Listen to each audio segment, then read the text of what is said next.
So everybody knows I'm pretty new to creating content, right? Just kind of stepped out there one day and took a swing at it, and here we are.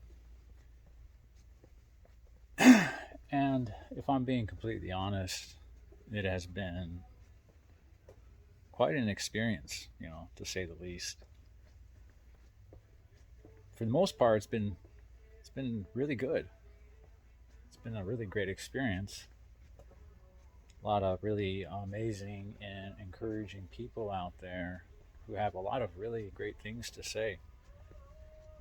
I could see why people get drawn into it, and it becomes their whole thing, right? The whole shindig. They're checking, making sure they're getting engagement, and and all that stuff. And none of that's really important to me because I already have my hands full, and I only have short I only have short opportunities to, make videos. And it's not like I can really just sit there and pull any particular subject out of thin air and make a video on it. I think about prison a lot throughout the day, and there's certain things that, pop up throughout my day that will make me think of something. And that's pretty much what makes me think of prison. Like, I see and think of prison on a daily basis because every time I look around, I see something that reminds me of it. There's an element, or whatever it is, but it is, for the most part, it's always on my mind. And that's just something, you know. So it's like, what better way to channel that into something, and what better way to make use of the knowledge and the experiences of going through something like incarceration. Because ultimately, pain and despair and anger and anguish, all these things are,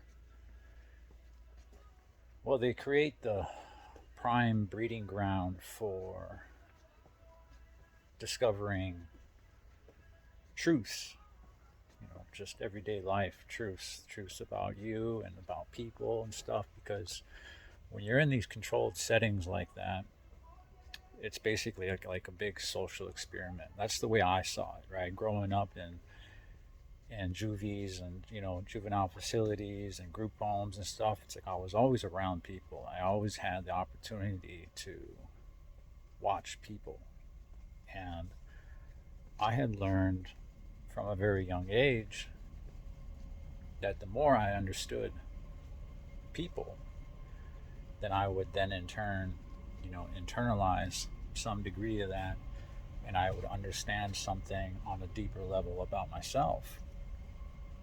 And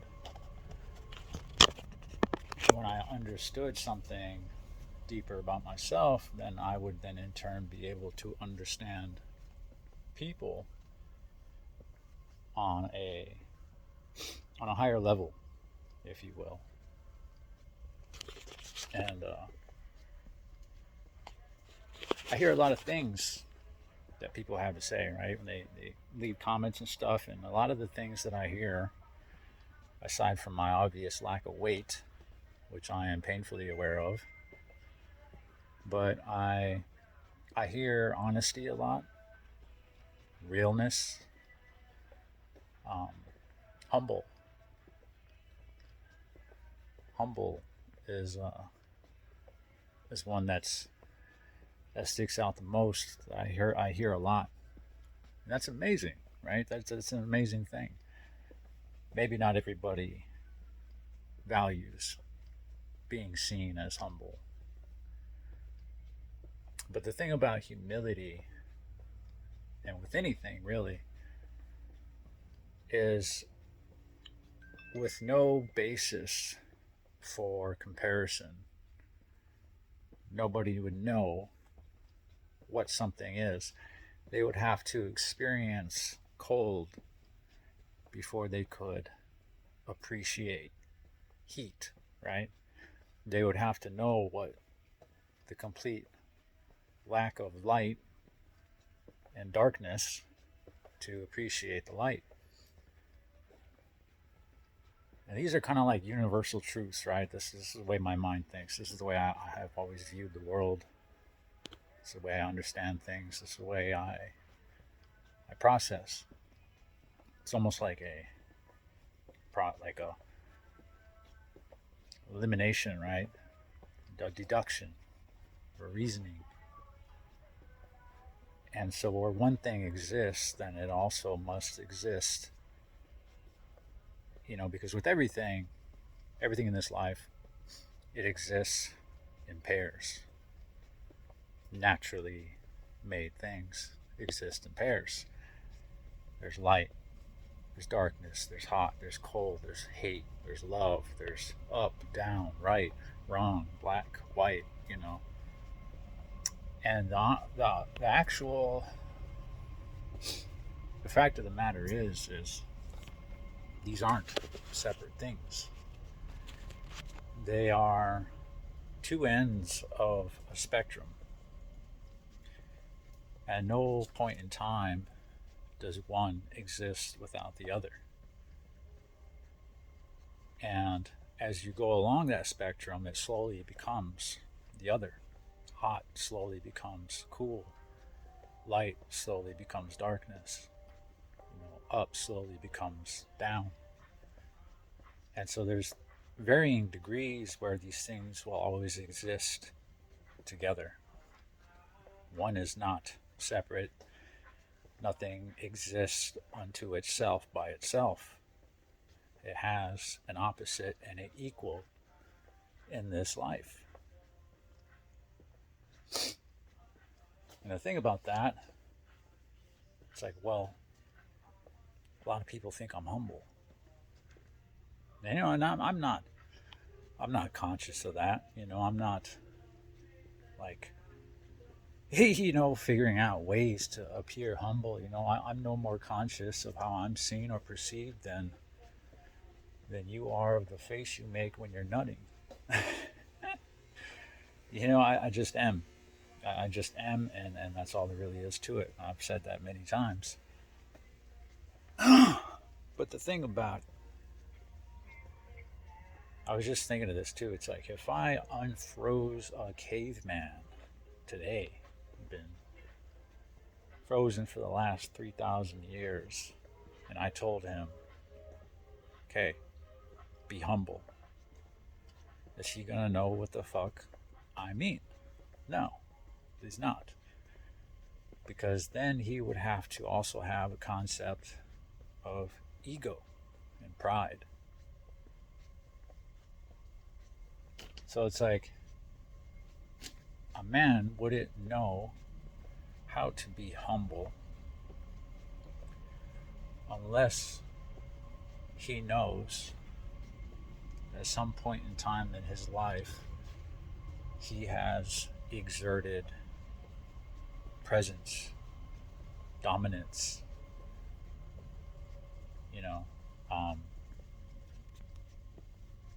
submitted somebody, defeated, brought somebody down, broke them.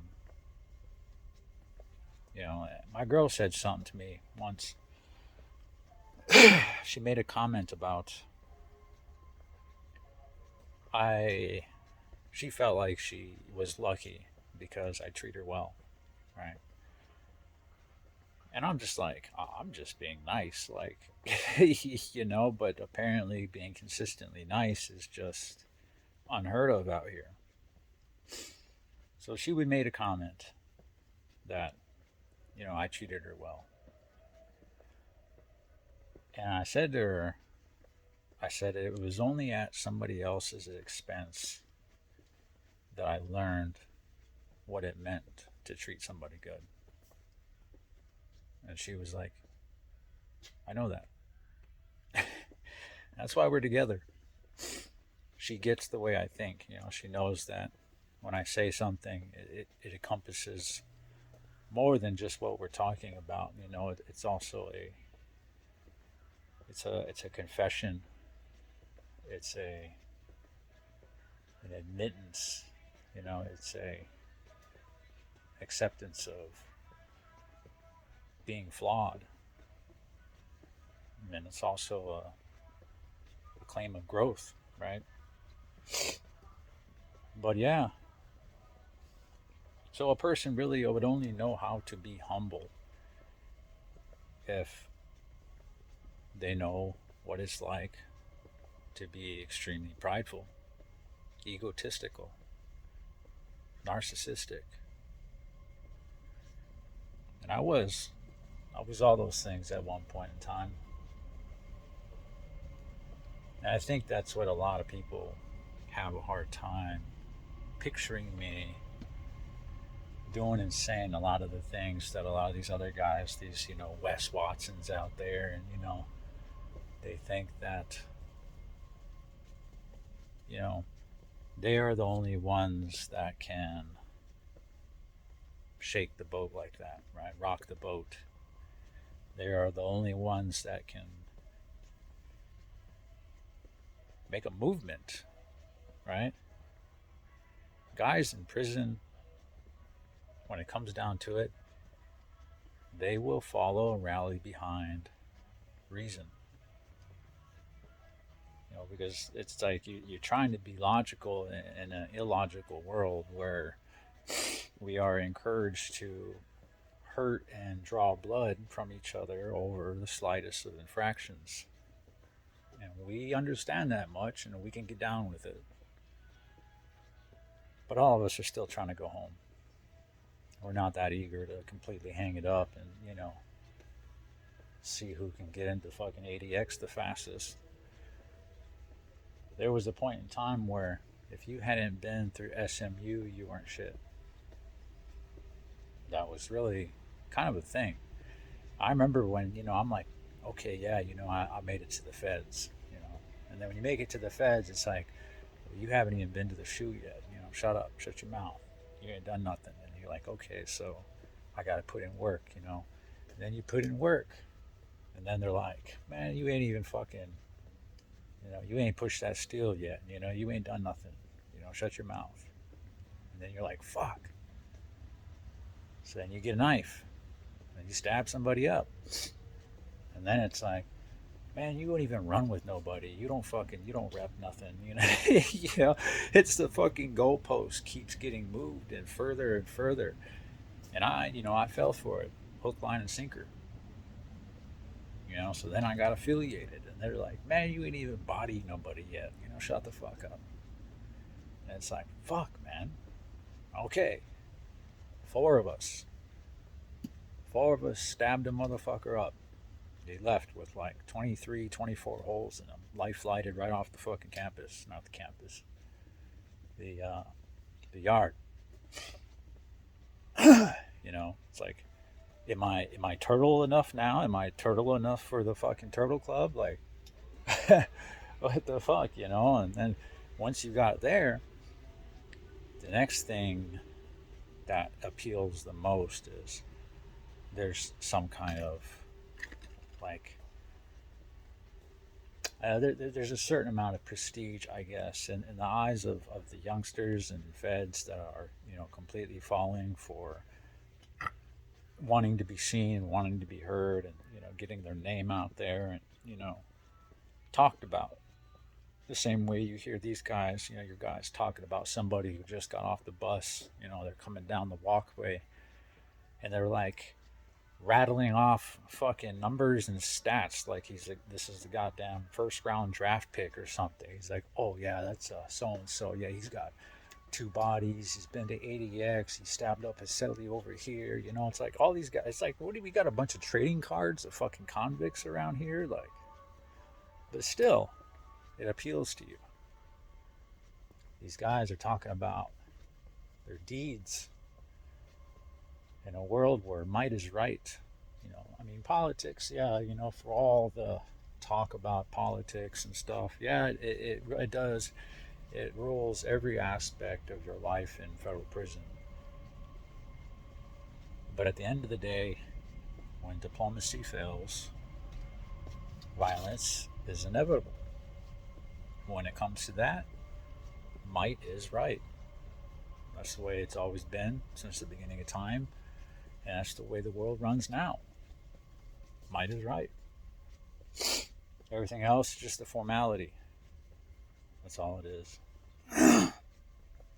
But yeah, I definitely craved that at one point. And I did something that did get me sent to SMU. And I sat in SMU and for about a year.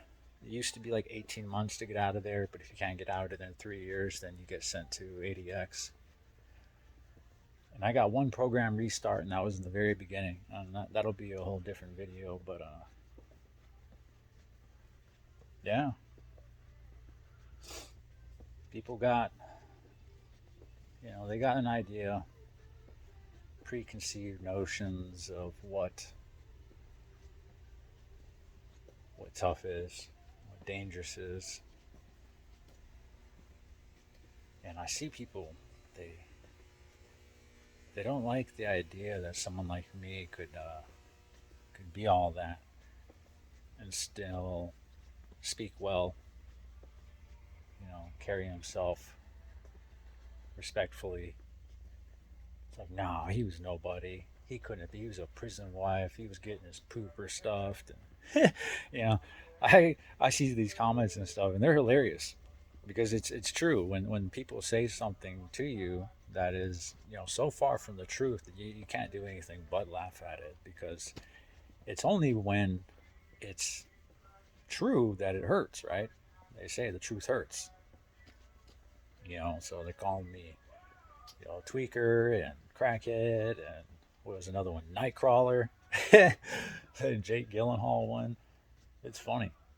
It's funny, but they don't understand that I'm 140 pounds and I'm running around 10 hours a day, lifting probably literally multiple tons and fucking merchandise by myself. If I'm lucky, I eat, once a day, maybe twice, and it's nothing actually, nutritious or substantiating as far as nutrients are, concerned. It's like a couple fucking Mickey D doubles, a couple chalupas. I eat out a lot. And the food out here is garbage. It is absolutely garbage. And I get up about 7 in the morning and I'm on my feet going up until about 2 in the morning. I crash out. I'm on my feet all day. Got 3 dogs I got to take care of. Got a girlfriend, cat, bunch of responsibilities. Almost fell off the roof the other morning trying to fucking clean out my gutters. That's all, everyday life shit. But I don't eat nearly well enough, and I don't eat nearly enough to keep that kind of weight, and I am experiencing what they call a calorie deficit. I am burning more calories than I'm taking in. But okay, that's free people problems, right? You're not guaranteed three decent meals a day like you are in the feds.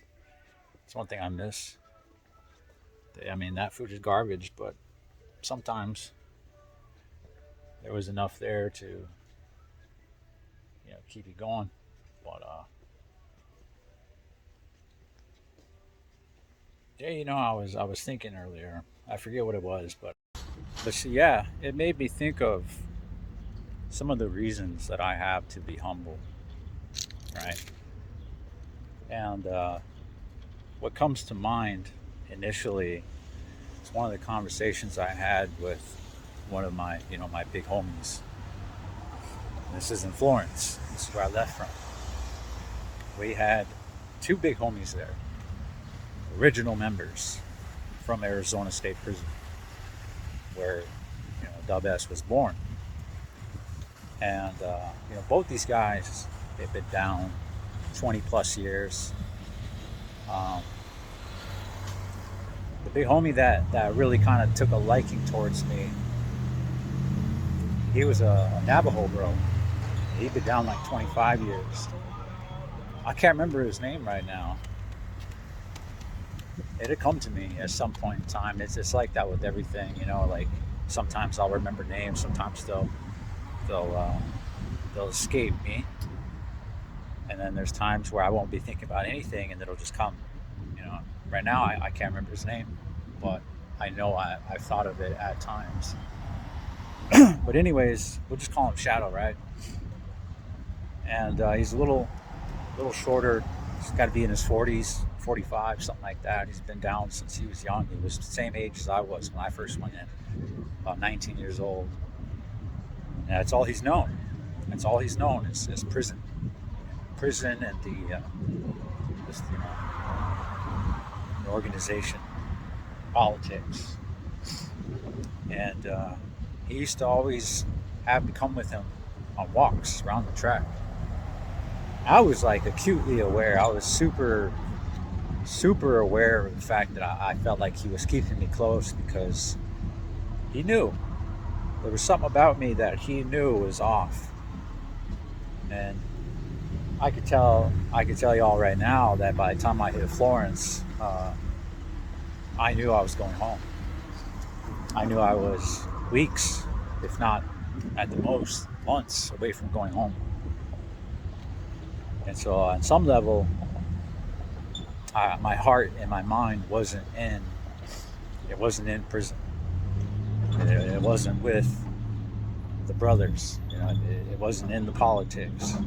I handled them, and I showed up and I did everything I was supposed to do. I went through all the motions and stuff, but he used to always have me tell him stories about the world, right? Just literally, just how any crazy party stories or stories of getting robbed or stories of jacking somebody or anything. He was just so hungry for experiences, real life experiences, that he would settle for somebody that he just met. And he was very entertained. He was very entertained about the things that I had gone through in life. And I just remember one day we were walking around the track, and this was like the same. It was like the same week that I left. It's really weird. Like you gotta understand. Like some of the men in there, they have instincts that are like just razor fucking sharp, man. They know things that will never have to be said, and they'll know things that there's no way they could. And this is one instance. So we're walking around and we're just kind of bullshitting, and I'm just really kind of animated, really getting to a story and stuff. And he just kind of looked at me and he goes, "You're not coming back, are you?" And I just stopped and I just kind of looked at him, and like, there's so much more that's implied by that question, And answering it in any kind of certainty, one way or the other, it's going to be bad. It's going to be bad if you say, nah. It could be bad, or it could be bad because you're going to continue dedicating your life to a cause that's only going to get you hurt at the end of the day.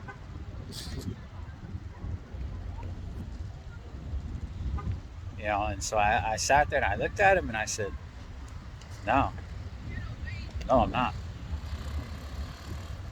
And he just kind of, like, he heard it and he kind of looked down for a second and he just kind of nodded like that's exactly what he suspected, and then he kept walking. And I kept walking with him, and I kind of, and I'm like, damn, what's he going to say? What's he going to do? Is he going to tell the bros? Like, because for all intents and purposes, I basically, what are you saying when you got something that's born in prison and you're representing it, and all this other stuff, and you're basically saying you're not coming back? It's like you are cutting ties. You're admitting you're cutting ties. And we walked in silence for a little bit. And finally he goes, yeah. He goes, I was going to give you some addresses and stuff. You know, keep in contact. He goes, give you some of our, you know, our secrets. He goes, but so I don't think you're going to come back. He says, so I'm not going to give you anything. And I'm just looking at him and I'm like, I'm almost positive he wouldn't admit this to anyone else, you know? But at the same time, this is one of the founding members. What he says is law. And, you know, and he's like, but if you ever come back, and he looked at me and he was like, we're going to have another conversation. I said, I bet we will. You know, and we never said anything about it again after that. On some level, for whatever reason, he knew not only was I short and that I was going to leave. Like they sensed that shit. I don't know how. You know, because I mean, literally, I didn't even know when I was going to get halfway house.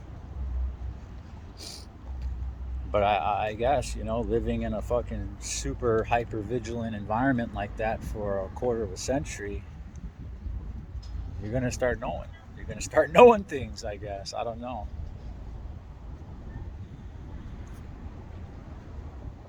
But more or less, he told me, don't come back. You know, for whatever reason, he believed in me to get out and stay out. He saw that. And whatever it was that I was, you know, demonstrating in there. I don't know what it was, but he called it. And I left. I left with a farewell and a threat / promise that if I ever came back, you know, all bets were off.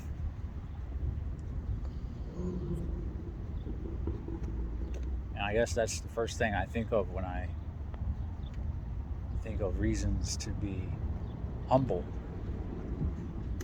But on top of that, I have also heard about some things that have happened past my time there that I can't support. I absolutely can't support.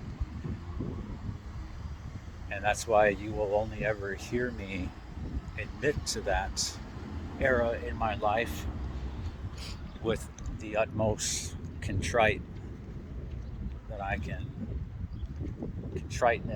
can muster. It's not, you know, I'm definitely not proud to have gone down that path, and I'm not proud of the things I did in the name of that path.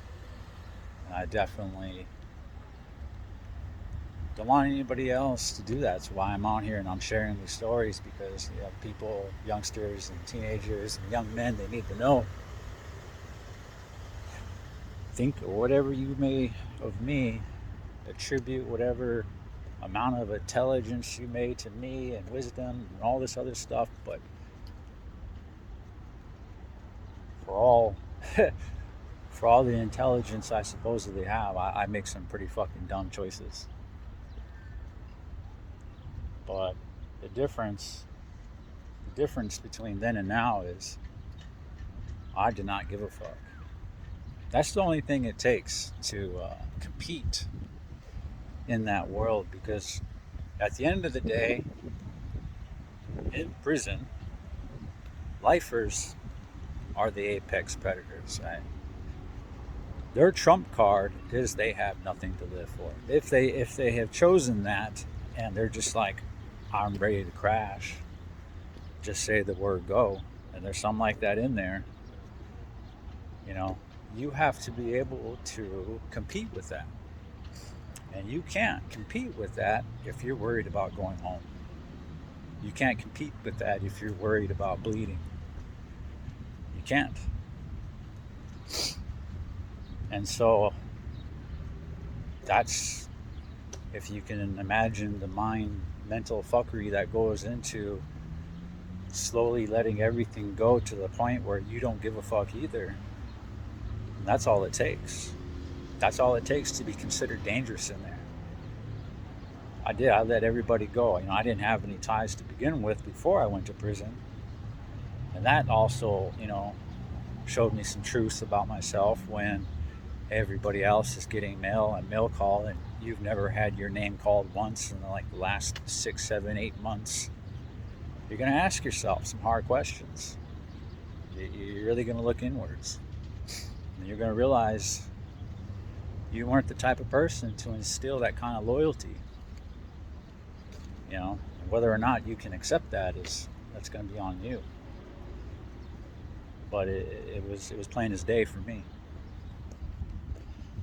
But even the handful of girls that were keeping in touch with me,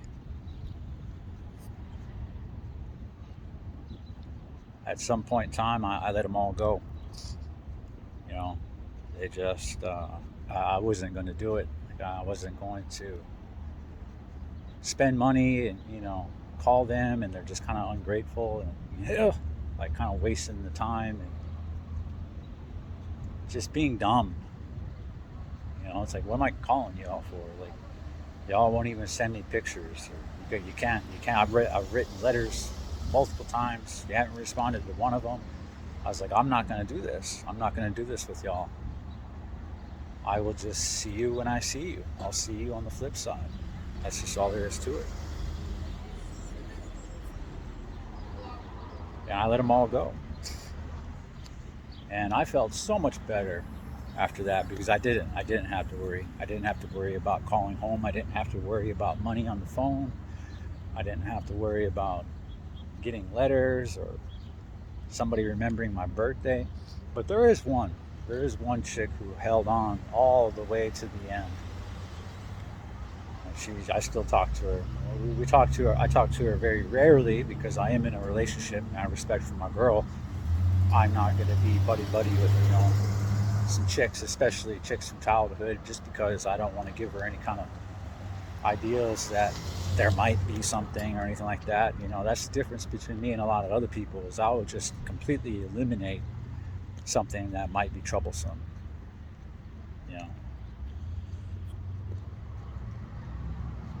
It's just not worth it. But like I was saying, what the fuck was I saying? God damn.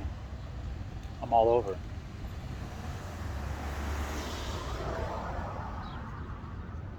It's being out here.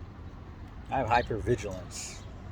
It's a byproduct of PTSD from 12 years in the feds. I can't help it. I'm just gonna look at everybody and everything. Like, you ever all see Terminator? The way they look is his POV, where he's like scanning, takes the measurements, looks at their weight, looks at the bad leg, the way they walk, whether or not they're calloused on their knuckles. Like, I'm looking at all that shit, man. And when I'm on a really busy street, it's really hard because I have to try to make eye contact with every fucking car. It's terrible. It's fucking terrible. And I smoke weed.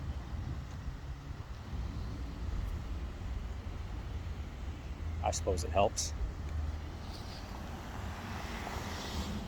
Yeah. I'm gonna wrap this up right now unless I remember what the hell I was talking about. If you all made it this far, I really appreciate you. And there's definitely more to come. More to come. Subscribe, like, share. Talk to you later.